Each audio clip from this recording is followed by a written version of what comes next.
নিজের মনের কথা সমস্ত কিছু মিঠিকে বলে কাছে টেনে নিল কৃষাণু। হ্যাঁ বন্ধুরা, এমনটাই দেখতে পাবেন।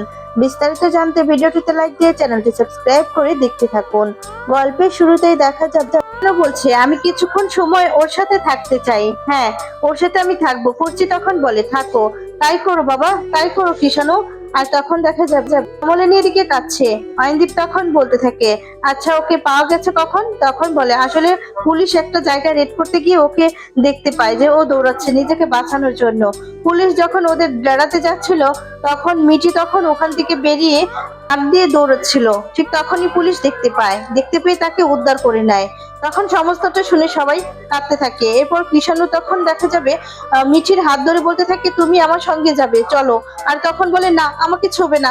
এরপর বলে, shut up, just shut up, একটা কথাও তুমি বলবে না, আর একটা কথাও তোমার আমি শুনতে চাই না। আমি কাকে ছুবো কাকে ছুবো না সেটা আমি ডিসাইড করব, মাই ডিসাইড। আর তখন বলছে, এসো, তুমি আমার সঙ্গে এসো। মিঠির হাতটা আবার ধরে। আর তখন বলে, হ্যাঁ মিঠি, হ্যাঁ তুমি আমার কথা শুনবে, আর তুমি আমার কথা শুনতে বাধ্য, কারণ আমি একজন ডক্টর। আর তখন বলছে, চলো চলো, তুমি আমাকে তোমার ঘরে নিয়ে যাবে। তোমার ঘরটা কোথায় তুমি দেখাবে। তুমি একদম একদম এখানে এরকম জোরাজোরি করবে না, তোমাকে কেউ জোর করবে না। তোমার যদি কোনো ড্যামেজ হয়ে থাকে সেটা ট্রিটমেন্ট করা দরকার, আমি সেটা ট্রিটমেন্ট করব। ঠিক আছে, চলো তুমি, চলো। এই বলে দেখা যাবে জোর করে নিয়ে যেতে থাকে। মিঠি না যেতে চাইলেও জোর করে নিয়ে যায়। তারপর দেখা যাবে মিঠিকে ঘরে নিয়ে চলে গেলেই এদিকে কমলিনী নতুনকে ধরে বলতে থাকে, আমার মেয়ের কি সর্বনাশ হয়ে গেল, কি হয়েছে ওর সাথে? তখন বলে, কিচ্ছু হয়নি, কিচ্ছু না, ওকে তো উদ্ধার করেছে, ও যে বেঁচে ফিরেছে এটাই তো অনেক। আর তখন বলে, ও একদম ঠিক হয়ে যাবে, ওর সাথে কৃষাণু আছে তো, ওর কিচ্ছু হবে না। মিঠির জীবনে একটা অ্যাক্সিডেন্ট হয়েছে, কৃষাণু আছে, ও ঠিক মিঠিকে সারিয়ে তুলবে, তুমি ওর উপর একটা বিশ্বাস করো। আর তখন বলে, এটা তো একটা অ্যাক্সিডেন্ট। আর তখন বলে, কিচ্ছু হবে না, ওর কিচ্ছু না। তখন মিঠিল বলতে থাকে, মিঠির কিচ্ছু হয়নি কাকিমা, মিঠিকে যে আমরা সুস্থভাবে ফিরে পেয়েছি এটাই তো অনেক। প্লিজ তুমি অন্য আর 5 জনের মায়ের মতন ভেবো না, তুমি তো আর 5টা মায়ের থেকে একটু হলেও আলাদা।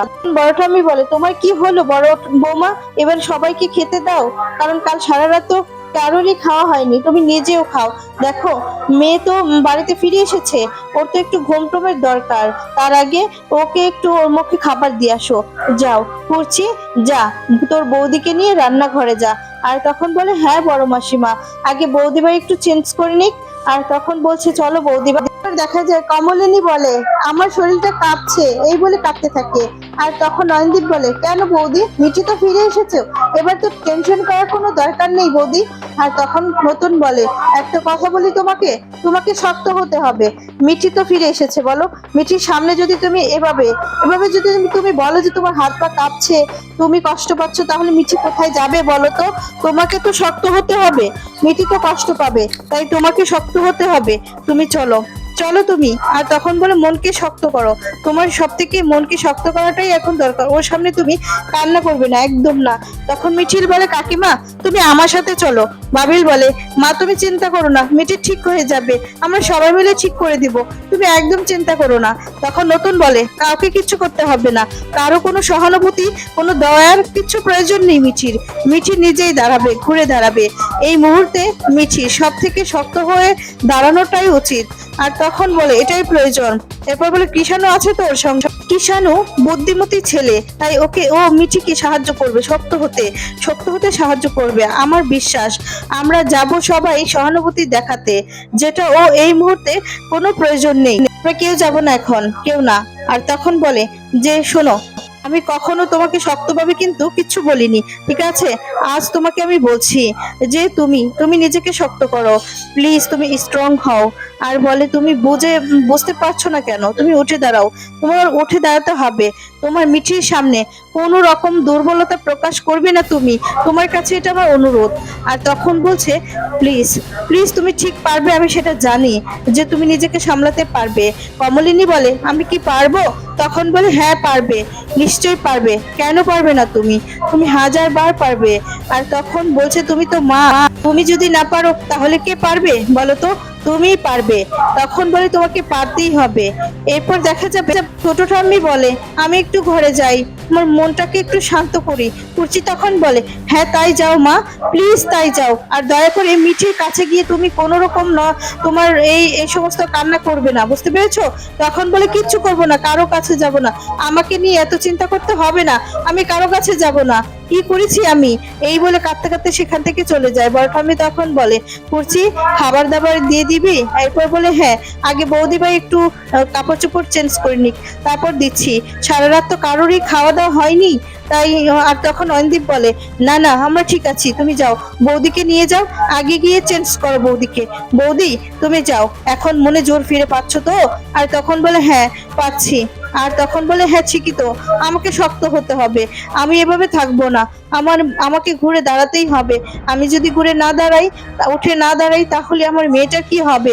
আমি তো মেয়ের মা, আমি ওকে জন্ম দিয়েছি, তাই আমি তো ওকে হেরে যাওয়ার জন্য জন্ম দেইনি, ওকে এই শিক্ষাও দেইনি যে ও হেরে যাবে জীবনে।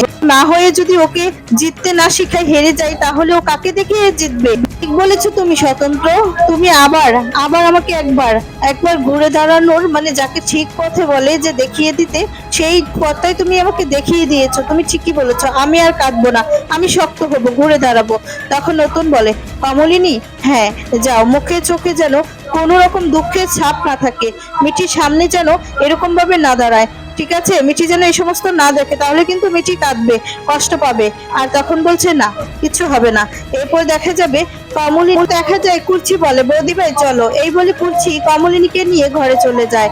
এদিকে তখন অয়নদীপ বলে পুলিশ তো এখনই তদন্ত শুরু করবে, তাই না? আপনাকে আমি কথা দিচ্ছি নতুন দা, আমি এই কেসটা লড়বো, আমি নিজে লড়াই করব, ওদেরকে আমি শাস্তি দিয়েই ছাড়বো। নতুন তখন বলে হ্যাঁ জানি তো আপনি আছেন, এর জন্যই তো নিশ্চিন্তায় রয়েছে, বলে আমি যতটা সম্ভব ওদেরকে শাস্তি দিব, এই কেসটা আমি নিজে লড়বো। তখন বলে হ্যাঁ আমি জানি তুমি আছো, তার জন্যই তো আমি নিশ্চিন্তায় রয়েছি। আর তখন বলে কিন্তু কিন্তু মিঠিকেও ঘুরে দাঁড়াতে হবে, ওদেরকে শাস্তি দিতে হবে, ওদের ব্যাপারে লড়াই করতে হবে, আমি জানি কৃষাণু ওকে ঠিক তেমনটাই তৈরি করবে, ওর প্রতি আমার বিশ্বাস আছে, কারণ ও আমার ছাত্র, ও আমার ছোটবেলার ছাত্র, ওকে আমি সেভাবেই তৈরি করেছি, আমি জানি ও মিঠিকেও সেইভাবেই তৈরি করবে। এই বলে দেখা যায় কৃষাণুর উপর খুব ভরসা করতে থাকে নতুন। দেখা যাবে কৃষাণু আর মিঠি ঘরে আছে। কৃষাণু তখন বলে কাল রাতে তোমার সাথে কি ঘটেছে সেটা আমি জানতে চাই না মিঠি, কিন্তু আজ তুমি কি ভাবছো সেটাই জানতে চাই, সেটা আমার জানার খুব জরুরি, আমার কাছে জানতেই হবে। আর তখন এই বলে কৃষাণু মিঠির পাশে গিয়ে বসে, আর তারপর বলছে যে মিঠি তোমার কি ফিজিক্যালি কোনো ইনজুরি আছে? তাহলে তোমাকে মেডিকেল টেস্ট করাতে হবে। আর বলে যা ঘটেছে তুমি সত্যি সত্যি তাই বলবে, আর সেটা তোমার একার দায় নয়, তুমি কেন একা দায় নেবে বলো? সেটা আমাদের সবার দায়, আমার দায়, আমাদের পরিবারের দায়, তোমার পরিবারের দায়, প্রশাসনের দায়, আমাদের সোসাইটির দায়, আমাদের সবার দায়। আর তখন বলে সেই দায়টা আমাদের সকলকেই ভাগ করে নিতে হবে। আর বলে আমরা কেউ এই দায়টা অস্বীকার করতে পারবো না মিঠি, তুমি কেন বুঝতে পারছো না কাল রাতে তোমার সাথে কি ঘটেছে, কি হয়েছে, কে তোমাকে ইনসাল্ট করেছে, তার থেকে বড় কথা হলো তুমি সেই ইনসাল্টটা ক্যারি করছো, কেন করবে? তোমাকে এটা থেকে বের হতে হবে মিঠি, হ্যাঁ তোমাকে বের হতে হবে। আর বলে আমি আমি তোমাকে মেডিকেল টেস্ট করাতে নিয়ে যাব। তারপর বলে যে আমি চাই না। তখন বলে কেন চাইবে না, তোমাকে যেতেই হবে, তুমি পাষাণ্ডদেরকে শাস্তি দিতে চাও না মিঠি, কেন চাও না? আর বলে তোমাকে যেতেই হবে। তখন বলে আমি তোমার সঙ্গে আছি, পুরোটা সময় আমি তোমার সঙ্গে থাকবো, তুমি আরো একটা মেয়েকে তার সাথে এরকম আচরণ করবে সেটা হতে দেবে? আমি তোমাকে তেমন মেয়ে মনে করি না, আমি জানি তুমি লড়াই করবে। আর তখন বলে আমি তো খুব খারাপ, অসভ্য, দুষ্ট একটা মেয়ে, অবাধ্য একটা মেয়ে। আর তখন বলে যে সেটা সেটা বাইরের কথা মিঠি, তার ভেতরে যে অন্য কিছু ছিল, অন্য কথা ছিল, সেটা তো তুমি বুঝতে পারোনি, আমার মনের কথা তুমি বুঝতে পারোনি, শুনতে পারোনি তুমি আমার মনের কথা, সেটা শোনা যায় না মিঠি। আর বলে সেই কথাগুলো অনুভব করতে হয়, হয়তোবা তুমি অনুভব করতে পারোনি, আর হয়তোবা চাওনি তুমি। আর তখন এই কথা বললে মিঠি কৃষাণুর দিকে তাকিয়ে থাকে। অন্যদিকে দেখা যাবে সবাই রেডি হয়ে যায়, কমলিনীর মা, বাবা, কাকু আর দাদা রেডি হয়ে যায় কমলিনীদের বাড়িতে যাবে বলে। আর বলে চল আমরা সবাই রেডি। তখনই সেখানে রশ্মি চলে আসে। রশ্মি বলে কেন, কি দেখতে যাচ্ছেন ওই বাড়িতে? কি দেখতে যাচ্ছেন? হয়তো বা খবর পেয়েছেন মেয়েকে নিয়ে এসেছে, সেই খবরটা পেয়েই যাচ্ছেন, তাই তো? হ্যাঁ, সেই মেয়েটা সারা রাত বাইরে কাটিয়ে আসলো, কি না কি হয়েছে মেয়েটার সাথে, ছি ছি ছি ছি। আর তখন বলে বাবা আপনারা পারেনও বটে। এরপর বলে আমি তো ভাবি কি দরপর ছিল এই মেয়েটার, কি তর্ক ছিল, কি অহংকার, কি গর্বে, গর্বে একদম মাটিতে পা পড়তো না। মোয়ের জীবনটা তো একদম শেষ করে দিয়েছে। আর তখন বলি শুধু মোয়ের জীবনটা শেষ করেছে, মৌটা তো শেষ হয়ে গেল ওর জন্য। একটা জলজন্ত ছেলে মরে গেল ওর জন্য, জাস্ট মরে গেল ওর জন্য। আর এখন এখন সেই মেয়ে কেলেঙ্কারির শিকার হয়ে বাড়িতে ফিরেছে। কি পরিচয় দিবেন? পরিচয় দিবেন কি করে? আর তখন কমলিনীর মা বলে কি বলতে চাইছো বৌমা বলো তো? এরকম একটা সময় তোমার মাথাতে এরকম কথা আসছে? রশ্মি তখন বলে শুনুন মা, একটা কথা আপনাকে বলে রাখি, ধর্মের কল না বাতাসে নড়ে। অনেক কিছু করেছেন, অনেক সাফার করতে হয়েছে আমার মৌকে, বুঝতে পেরেছেন? ছোট কাকু তখন বলে তাই এখন সুযোগ পেয়ে তুমি তার প্রতিশোধ নিচ্ছ, তাই তো? আচ্ছা তোমার মেয়েকে কি সাফার করেছে বলো, কি সাফার করেছে? হ্যাঁ বলো। আর তখন বলে তোমার মেয়ে লেখাপড়া করেছে, শুধু বেশিরভাগ সময় তাকে করেছে। হ্যাঁ সেটাই তো ওর যোগ্যতা। আর তখন বলে তোমার মেয়ে নিজে জিততে চেয়েছিল, ভালো রেজাল্ট করে সে বিদেশে চলে গেছে, কে আটকিয়েছে? মিটি কি আটকেছে? আটকেনি তো। আর প্লুটো তো নিজে সুসাইড করেছে। সেই কথাগুলো তুমি এখন কেন টেনে আনছো এখানে বলো? মৌ কি জোর করে বিয়ে করতে গিয়েছিল বলেই তো ও, প্লুটো এই বিয়েটাতে রাজি নয় বলেই তো সুসাইড করেছে। আর তখন বলে সেই কথাগুলো দোষ করেছে মৌ, আর সেই কথাগুলো এখন তুমি উল্টে মিটিকে বলছো? এখন কি পলিটিক্স করার সময়? এই কথা শুনে অবাক হয়ে যায়। আর তখন প্রশ্ন বলে কাকাবাবু ছেড়ে দাও, ঝামেলা তো একটা হয়েই গিয়েছে। কত বড় একটা অমানুষ হলে বাইরের লোকের কথা শুনে এই সমস্ত কথা বলে যাচ্ছে। আর তখন বলে তুমি তো একটা মা, তুমি তো একটা মেয়ের মা। আর তখন কমলিনীর বাবা বলে হ্যাঁ আমার মেয়েও একটা মেয়ের মা, তার যে কি হচ্ছে সেটা তুমি বুঝতে পারছো না তো?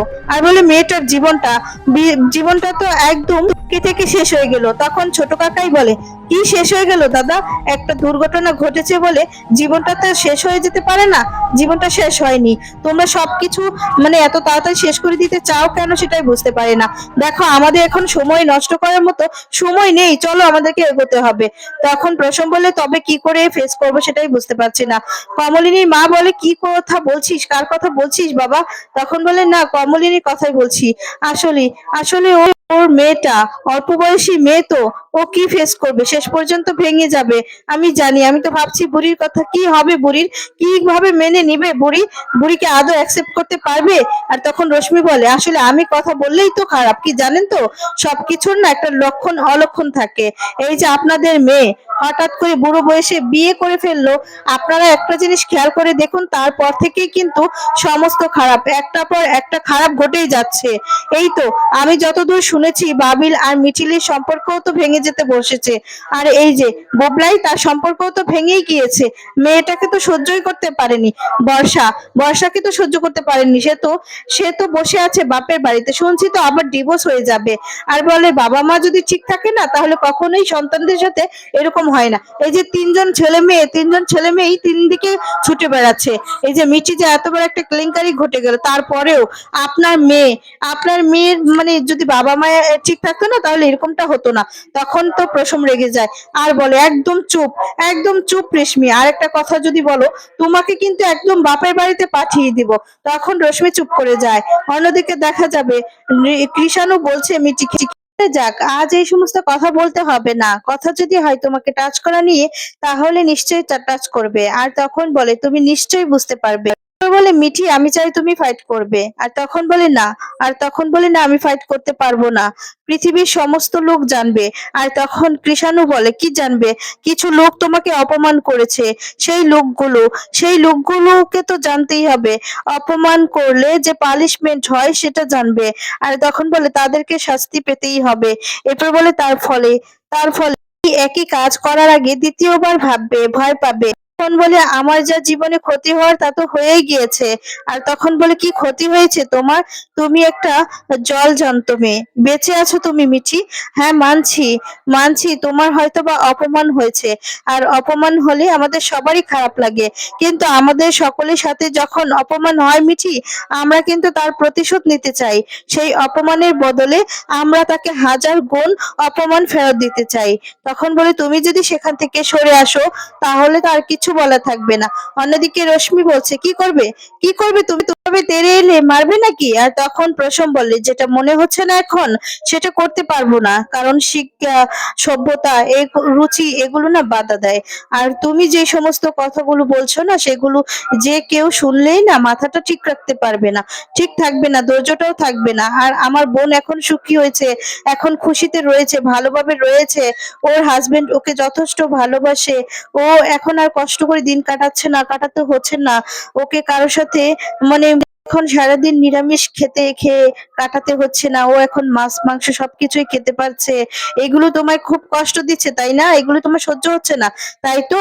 আর তখন বলে তুমি সেই সময় দয়া করতে পারবে, এখন দয়া করতে পারছো না, দয়া করতে হচ্ছে না, সেই জন্য তোমার খুব কষ্ট হচ্ছে, খুব রাগ হচ্ছে রশ্মি তাই না?